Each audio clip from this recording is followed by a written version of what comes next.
Friends, job IQ preparation में आपका स्वागत है।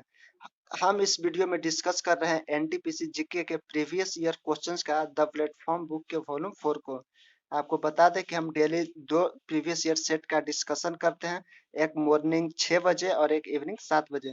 तो फ्रेंड्स, आप इस टाइम हमसे जुड़ना ना भूलें और अभी तक आप इस चैनल को सब्सक्राइब नहीं किया तो सबसे पहले सब्सक्राइब करें और बेल आइकन को दबा दें ताकि हर वीडियो का नोटिफिकेशन आपको मिल सके। फ्रेंड्स, शुरू करते हैं आज का ये वीडियो। फर्स्ट क्वेश्चन है कि कौन सा विटामिन हमारी आंखों और त्वचा को स्वस्थ रखता है। कौन सी विटामिन हमारी आंखों और त्वचा को स्वस्थ रखता है। ऑप्शन है vitamin D, vitamin A, vitamin E. तो इसका राइट आंसर है option B, vitamin A. Friends, vitamin A का रासायनिक नाम रेटिनॉल है और विटामिन ए की कमी से ही होते हैं जीरोफैथेलेमिया बीमारी। आप कमेंट बॉक्स में बताइए कि जो गोल्डन राइस होता है उसमें कौन सी विटामिन पाया जाता है। गोल्डन राइस में कौन सी विटामिन पाया जाता है, आप इसका आंसर कमेंट बॉक्स में देंगे। नेक्स्ट क्वेश्चन है, दिल की छवि बनने के लिए अल्ट्रासोनिक तरंगों के प्रतिबिंब का उपयोग करने वाली तकनीक को क्या कहा जाता है।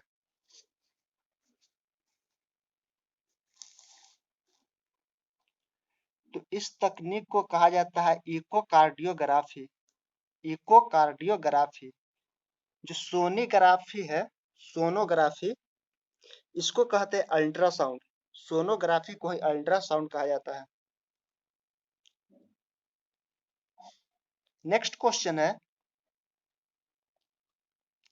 प्रोग्रामेबल रीड ओनली मेमोरी का संक्षिप्त रूप क्या है।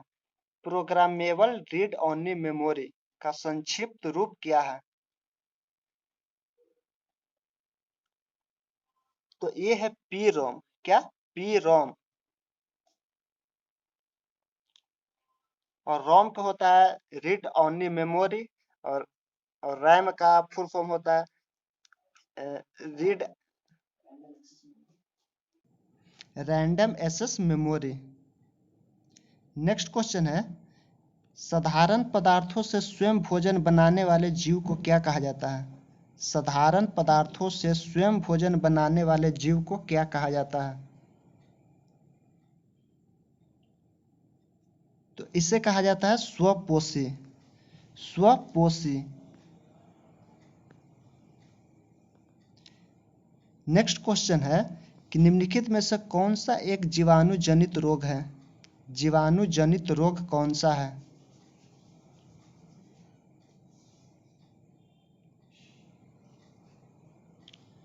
तो इसका राइट आंसर है ऑप्शन डी, डिप्थेरिया। डिप्थेरिया।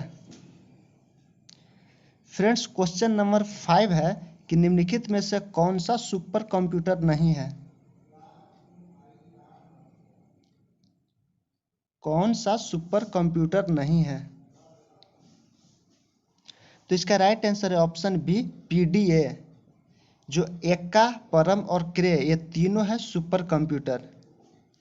और सुपर कंप्यूटर का जन्मदाता माना जाता है सीमोर क्रे को। सीमोर क्रे को।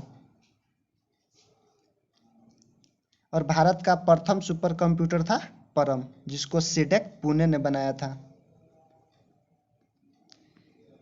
नेक्स्ट क्वेश्चन है क्वेश्चन नंबर 7, निम्नलिखित में से कौन परमाणु ऊर्जा उत्पादन की एक बड़ी कमी नहीं है। फ्रेंड्स, इस पर ध्यान दीजिएगा, क्वेश्चन में पूछा जा रहा नहीं है। तो ये है विद्युत उत्पादन। क्या? विद्युत उत्पादन। क्वेश्चन नंबर 8 है, दंत क्षय का क्या अर्थ होता है। दंत क्षय का अर्थ क्या होता है।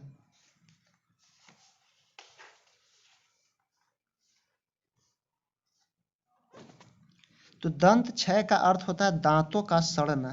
क्या? दांतों का सड़ना। दांत जो सड़ता है वो होता है फ्लोरीन की अधिकता के कारण, यानी कि दंत क्षय होता है फ्लोरीन की अधिकता के कारण।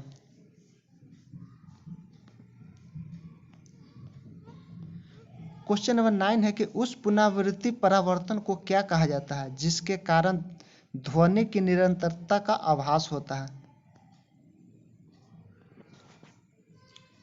उसे कहा जाता है प्रतिध्वनि। क्या?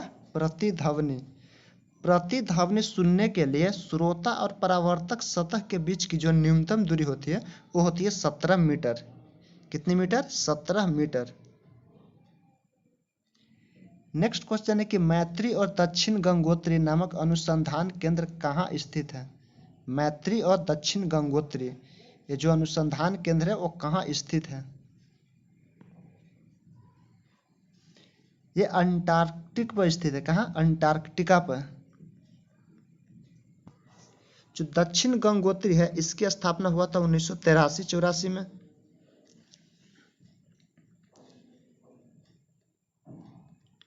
नेक्स्ट क्वेश्चन है क्वेश्चन नंबर 11।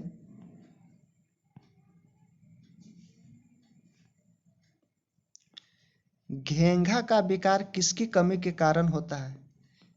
यानी कि घेंघा रोग किसकी कमी के कारण होता है?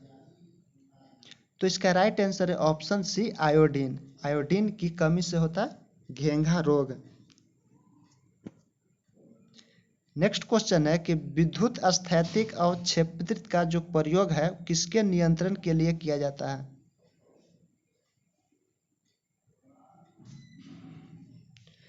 तो इसका राइट आंसर है ऑप्शन ए, वायु प्रदूषण। वायु प्रदूषण।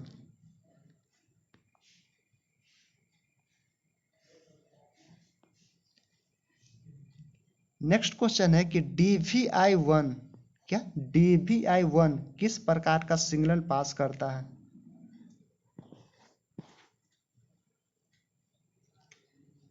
तो ये पास करता है डिजिटल और एनालॉग वीडियो दोनों सिग्नल पास करता है। डिजिटल और एनालॉग वीडियो दोनों सिग्नल पास करता है।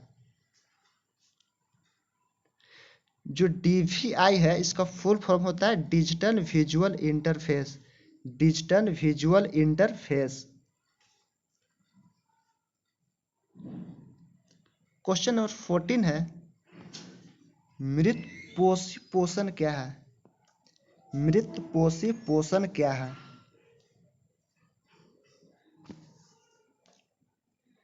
तो इस क्वेश्चन का राइट आंसर है ऑप्शन डी, जीव जो अपना भोजन मृत एवं क्षयकारी पदार्थ से प्राप्त करता है उसे कहते हैं मृत पोषी पोषण।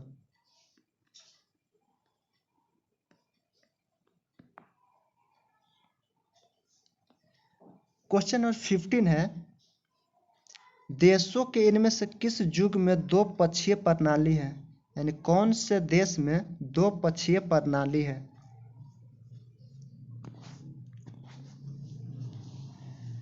तो संयुक्त राज्य अमेरिका और यूनाइटेड किंगडम ये दोनों में क्या है? दो पक्षीय प्रणाली। संयुक्त राज्य अमेरिका और यूनाइटेड किंगडम में।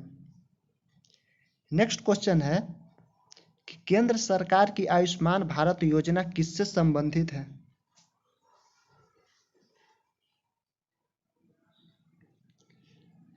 तो ये संबंधित है स्वास्थ्य से। किससे? स्वास्थ्य से। और आयुष्मान भारत योजना का योजना जो स्टार्ट हुआ था वो हुआ था 23 सितंबर 2018 को।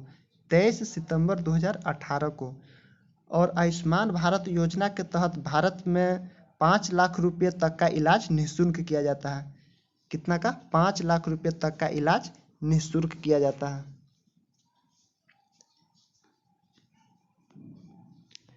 नेक्स्ट क्वेश्चन है कि मुंडक उपनिषद किससे संबंधित है? तो मुंडक उपनिषद अथर्ववेद से संबंधित है। किस वेद से? अथर्ववेद से। और अथर्ववेद को ब्राह्मण वेद भी कहा जाता है। क्वेश्चन नंबर 18 है कि उत्पादन में इस्तेमाल होने वाले कच्चे माल एवं मुद्रा कंपनी के पास को किसके अंतर्गत वर्गीकृत किया जाता है?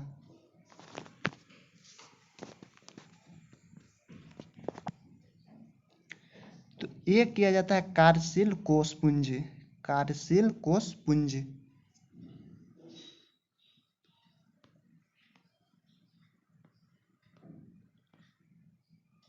क्वेश्चन नंबर 19 है कि अलाउद्दीन खिलजी के शासन काल में राज्य द्वारा निम्नलिखित में से किस प्रकार का कर नहीं लगाया गया था?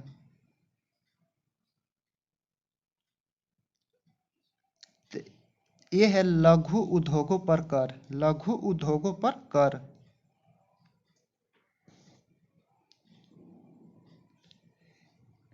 नेक्स्ट क्वेश्चन है IAEA का मुख्य कार्य क्या है? IAEA का मुख्य कार्य क्या है?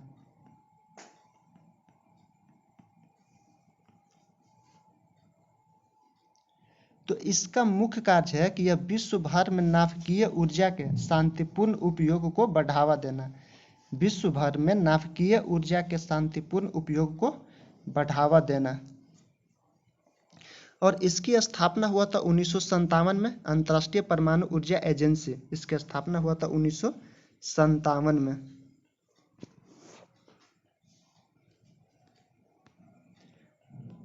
क्वेश्चन नंबर 21 है कि सरकार की वह प्रणाली जिसमें शक्ति को एक केंद्रीय प्राधिकरण और देश की विभिन्न संवैधानिक इकाइयों के बीच विभाजित किया जाता है, वह क्या कहलाता है? तो उसे कहते हैं संघवाद। क्या? संघवाद।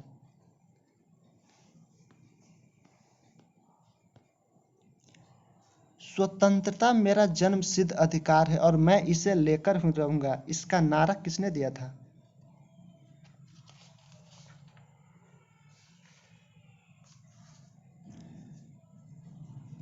तो इसका नारा दिया था किसने? बाल गंगाधर तिलक ने। बाल गंगाधर तिलक ने। नेक्स्ट क्वेश्चन है कि चुनाव के समय राजनीतिक पार्टियां और उम्मीदवारों द्वारा नियमों और दिशा निर्देशों के एक सेट का पालन किया जाता है, इसे क्या कहते हैं? तो इसे कहते हैं आचार संहिता। आचार संहिता। और संविधान के भाग 15 में निर्वाचन आयोग का वर्णन है। भाग 15 में निर्वाचन का वर्णन है, अनुच्छेद 324 से 329 तक। और भारत में निर्वाचन आयोग की स्थापना हुआ था 25 जनवरी 1950 को। चुनाव आयोग कैसी संस्था है? संवैधानिक निकाय है, यह एक संवैधानिक संस्था है।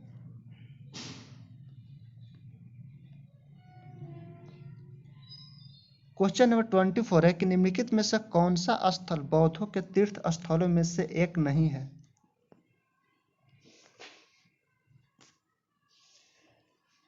तो यह है ग्वालियर। ग्वालियर। और बोध गया, सारनाथ और कुशीनगर, ये तीनों बौद्ध धर्म से संबंधित है।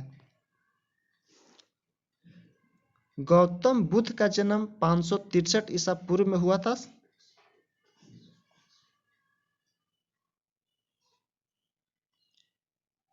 नेक्स्ट क्वेश्चन है कि लाल बाल पाल नाम से प्रसिद्ध जो स्वतंत्रता सेनानी है वो भारत के किस राज्य से संबंधित है? लाल बाल पाल यानी कि लाला लाजपत राय, बाल गंगाधर तिलक और बिपिन चंद्र पाल, ये तीनों भारत के किस राज्य से बिलोंग करते हैं? तो इसका राइट आंसर है ऑप्शन डी, पंजाब, महाराष्ट्र और बंगाल।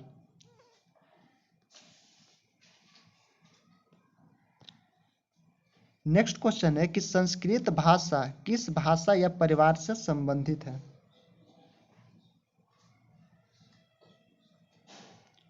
तो ये संबंधित है भारतीय यूरोपीय। भारतीय यूरोपीय।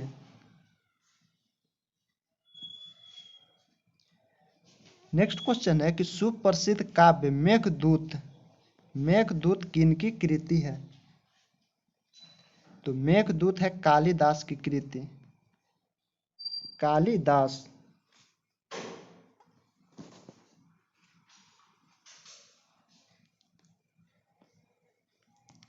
नेक्स्ट क्वेश्चन है क्वेश्चन नंबर 28 कि निम्नलिखित में से कौन सी एक रोजगार सृजन योजना नहीं है? रोजगार सृजन योजना नहीं है। तो ये है प्रधानमंत्री जन धन योजना। प्रधानमंत्री जन धन योजना एक रोजगार योजना नहीं है। प्रधानमंत्री जन धन योजना की शुरुआत 28 अगस्त 2014 को हुआ था। 28 अगस्त 2014 को।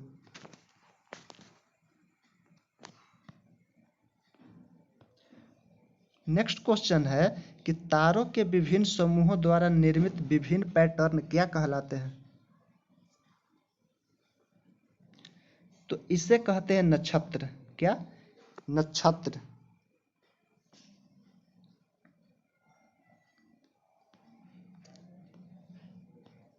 नेक्स्ट क्वेश्चन है कि राष्ट्रीय ग्रामीण रोजगार गारंटी योजना के तहत प्रत्येक परिवार को न्यूनतम कितने दिनों का रोजगार प्रदान करने का प्रावधान किया गया है? तो ये किया गया है 100 दिन का, यानी कि 100 दिन का रोजगार दिया जाता है। किसमें? मनरेगा में। जो राष्ट्रीय ग्रामीण रोजगार गारंटी योजना है नरेगा, इसकी शुरुआत हुआ था 2 फरवरी 2006 को आंध्र प्रदेश के अनंतपुर गांव से। 2 फरवरी 2006 को। और 2 अक्टूबर 2009 को इसका नाम मनरेगा कर दिया गया, महात्मा गांधी रोजगार गारंटी योजना। इस योजना का निर्माता कौन है? इसका जवाब कमेंट बॉक्स में दीजिएगा कि नरेगा योजना का निर्माता कौन है।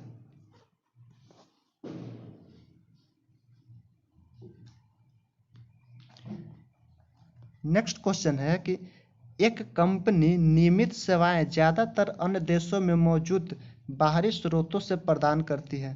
पहले आंतरिक रूप से या देश के भीतर मौजूद स्रोतों से प्रदान की जाती थी। इस व्यावसायिक प्रक्रिया को क्या कहा जाता है?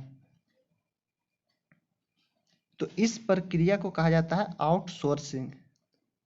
आउटसोर्सिंग।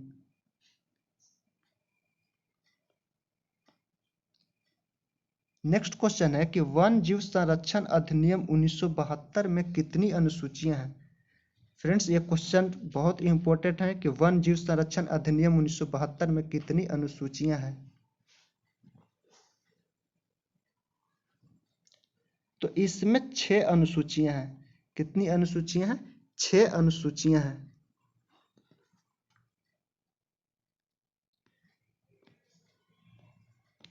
नेक्स्ट क्वेश्चन है कि इनमें से किस अवधि में भारत में स्वर्ण क्रांति के नाम से जाना जाता है? यानी कि किस अवधि को भारत में स्वर्ण क्रांति के नाम से जाना जाता है? स्वर्ण क्रांति तो बागवानी से संबंधित है। स्वर्ण क्रांति बागवानी से संबंधित है। तो इसका राइट आंसर है ऑप्शन बी, 1991 से 2003। इस अवधि को भारत में स्वर्ण क्रांति के नाम से जाना जाता है।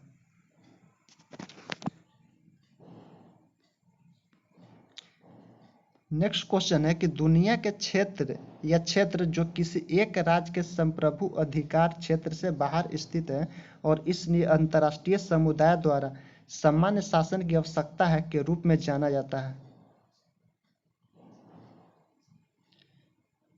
तो इस क्वेश्चन का राइट आंसर है ऑप्शन डी, पृथ्वी के साझा का प्राकृतिक संसाधन। क्वेश्चन नंबर 35 है कि मीनाक्षी मंदिर कहाँ स्थित है? मीनाक्षी मंदिर कहाँ स्थित है? तो ये स्थित है तमिलनाडु के मदुरई में। तमिलनाडु के मदुरई में। और जो सबरीमाला है वो है केरला में। सबरीमाला केरला में है स्थित। महाकालेश्वर मंदिर कहाँ स्थित है? इसका आप आंसर कमेंट बॉक्स में बताइएगा। महाकालेश्वर मंदिर कहाँ स्थित है? नेक्स्ट क्वेश्चन है और ये लास्ट क्वेश्चन है इस वीडियो का। विदेशी बहुराष्ट्रीय कंपनी एमएनसी के द्वारा निवेशित राशि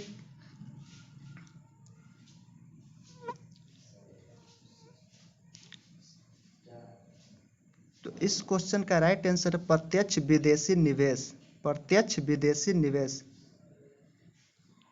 तो फ्रेंड्स, इस तरह हमने कंप्लीट किया आज का ये सेट। और यदि ये वीडियो आपको अच्छा लगा तो अपने दोस्तों के साथ शेयर करें और इस चैनल को सब्सक्राइब करें। Thank you for watching.